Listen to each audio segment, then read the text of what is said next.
Selamat pagi, saudara yang dikasihi oleh Tuhan. Salam sejahtera. Kita berjumpa kembali di doa pagi GPD Budi Mulia. Sebelum kita mendengarkan renungan firman Tuhan, mari kita awali dengan doa. Bapa yang baik, terima kasih. Kami mengucap syukur kalau Tuhan sudah memberkati kami sepanjang malam dan pagi hari ini kami boleh bangun kembali dengan tubuh yang sehat. Bapa, kami bersyukur buat segala kebaikan yang Engkau sudah berikan bagi kami. Sebelum kami lebih jauh menjalani hari ini, kami rindu mendengarkan firman Tuhan. Jamah setiap hati kami, agar hati kami siap untuk menerima firman-Mu, mendengarkan firman-Mu pada saat pagi hari ini. Terima kasih Tuhan Yesus. Kami mengucap syukur, kami awali hari ini dan kami siap untuk menyambut kebenaran firman Tuhan. Hanya di dalam nama Tuhan Yesus Kristus. Haleluya. Amin. Firman Tuhan pagi ini dalam Efesus 4 ayat yang ke-32. Demikian firman Tuhan. Tetapi hendaklah kamu ramah seorang terhadap yang lain, penuh kasih mesra dan saling mengampuni, sebagaimana Allah dalam Kristus telah mengampuni kamu. Saudara yang dikasihi oleh Tuhan, mengampuni adalah dasar untuk menerima pengampunan. Karena dalam Matius 6 ayat yang ke-14 sampai ayat yang ke-15, di sana firman Tuhan berkata, "Karena jikalau kamu mengampuni kesalahan orang, Bapamu yang di surga akan mengampuni kamu juga.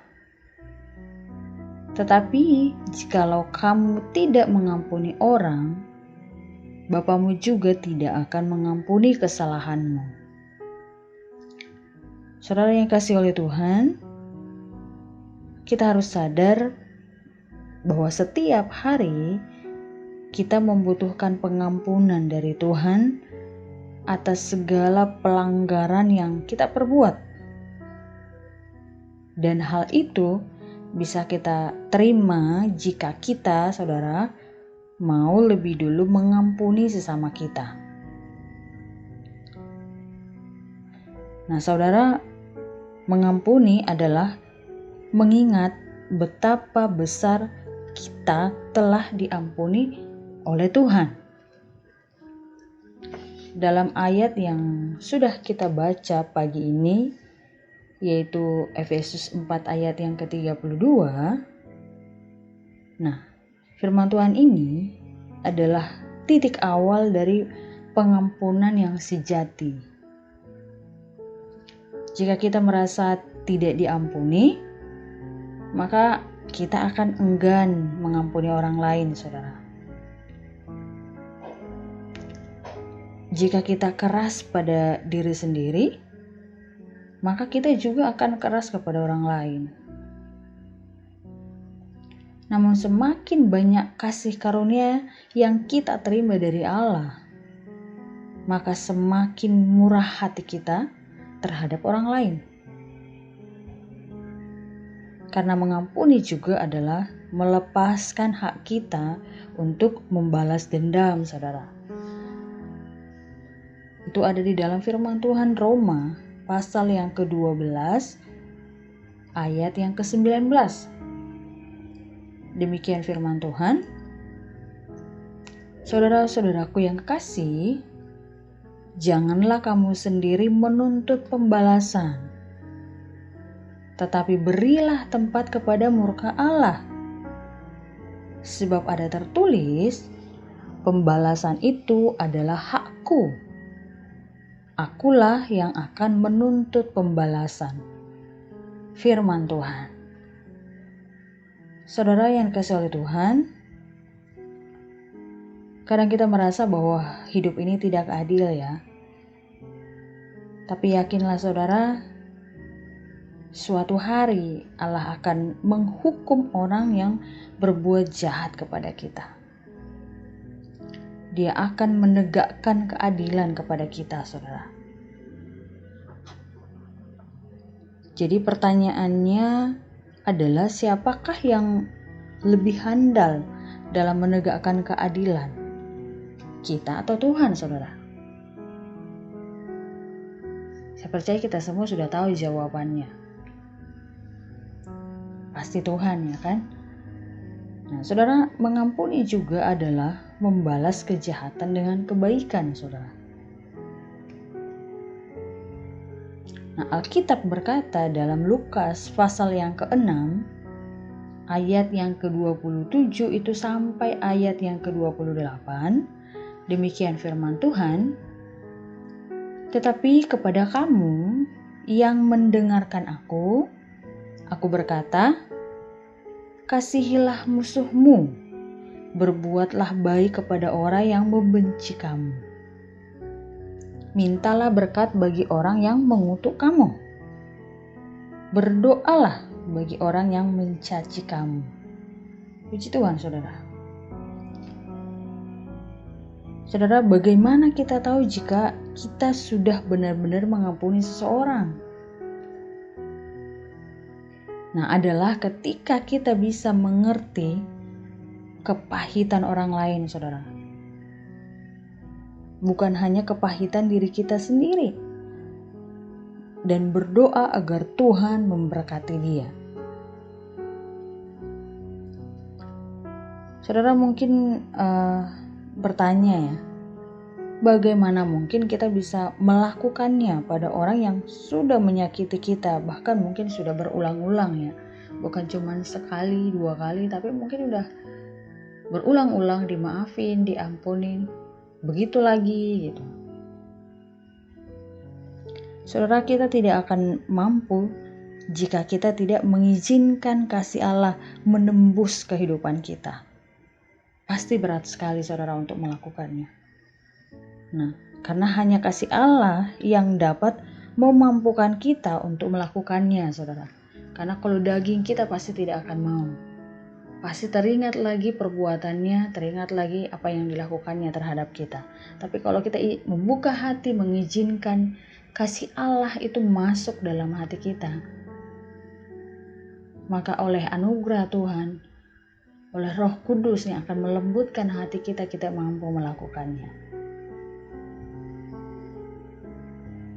Saudara, sebagai orang yang percaya kepada Tuhan, mengampuni harusnya menjadi budaya.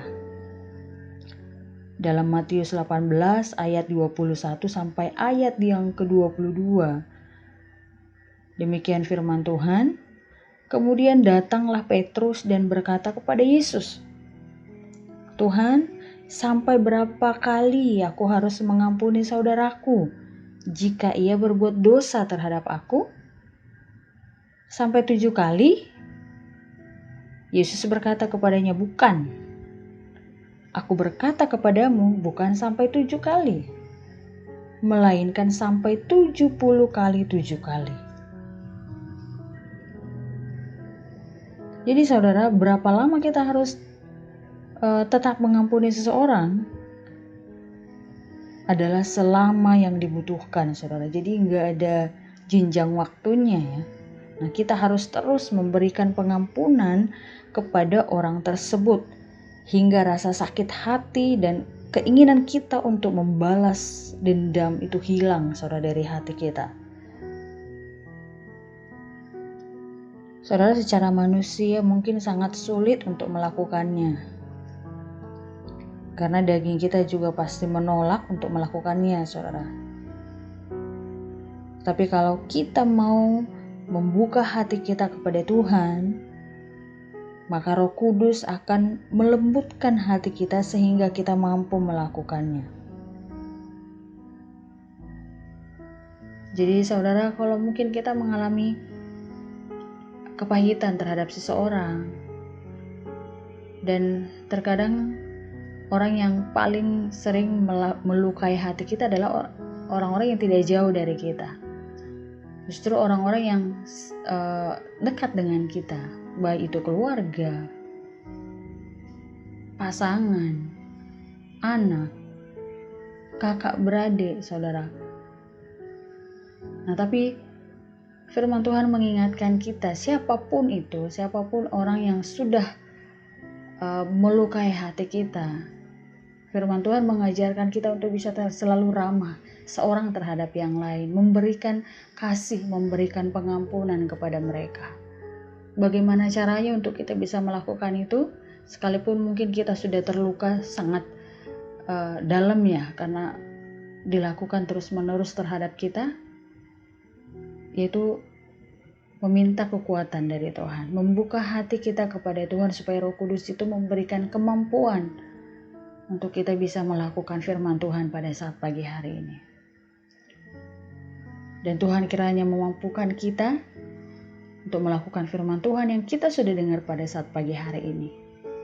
Sehingga hidup kita boleh mengalami pemulihan, hidup kita boleh dibebaskan dari rasa dendam, dari rasa kebencian, sehingga kita juga bisa lebih bersukacita dalam menjalani hari demi hari, saudara. Tuhan memberkati kita semua, Tuhan menolong kita semuanya.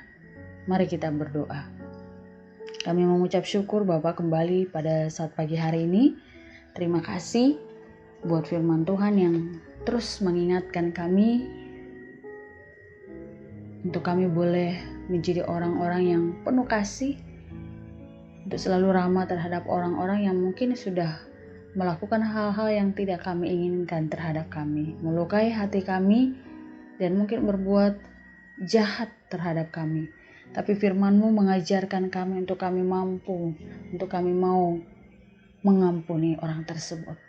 Roh Kudus, Engkau berkuasa dalam hidup kami, umat-umat-Mu, orang-orang yang sudah mendengarkan firman-Mu pada saat pagi hari ini, agar kami mampu melakukannya.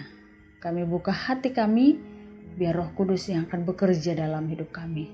Sehingga pemulihan Tuhan kerjakan dalam hidup kami dipulihkan, dan sehingga kami mampu untuk melakukan apa yang Tuhan inginkan lewat firman Tuhan pada saat pagi hari ini. Terima kasih Tuhan Yesus.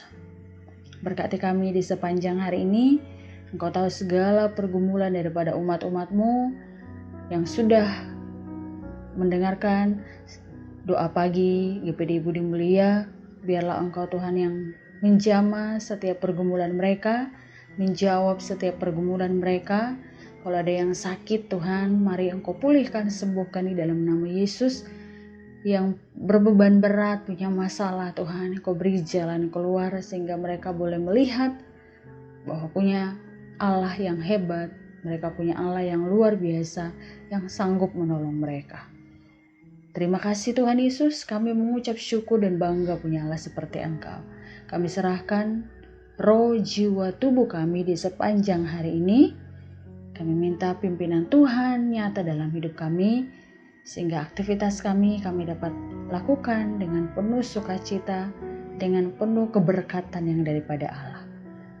Terima kasih Tuhan. Kami serahkan hidup kami hanya di dalam nama Tuhan Yesus Kristus yang menjadi Tuhan dan Juru Selamat kami. Haleluya. Amin.